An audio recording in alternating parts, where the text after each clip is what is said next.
Ich kann mit dem Fahrrad immer bis direkt vor die Baustelle fahren, bis direkt vors Haus, manchmal sogar ins Haus, bis zur Baustelle selber. Das ist mein Luxus, keinen Parkplatz suchen zu wollen, den ich mir dann sozusagen mit dem Fahrrad gönne.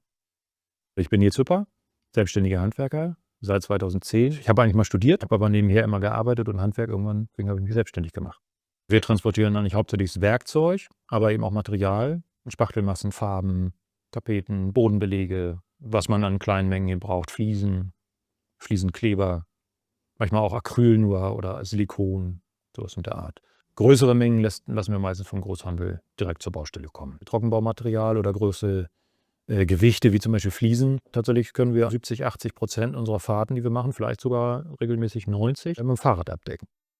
Denn Wheel bietet nochmal sehr viel Zuladung, wenn man doch mehr Material zur Baustelle bringen muss, und sehr flexibel auf jeden Fall.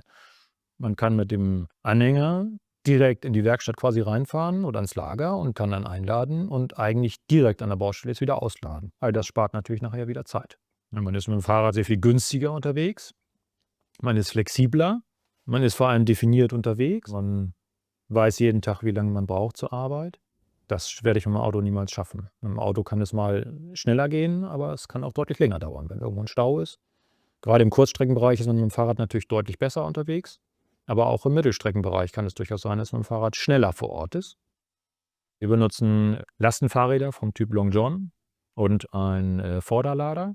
Fahrräder sind immer begrenzt von ihrem möglichen Ladevolumen und auch vom Gewicht. Und um das zu ergänzen, nutzen wir auch Anhänger. Ja, was wirklich herausragend ist, ist die Federung. Man hat ja manchmal auch empfindlichere Gegenstände da drin. Die Federung ist wirklich gut, die funktioniert. Dadurch ist das Werkzeug natürlich gut geschützt und man hat eine Feststellbremse. Dementsprechend bleibt er wirklich am Ort stehen. Man kann bequem ein- und ausladen.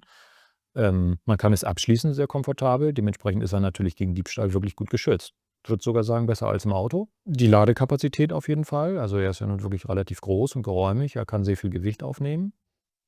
Es hat uns schon Aufträge beschert, weil wir mit dem Fahrrad gefahren sind, weil das 'n guten Eindruck gemacht hat.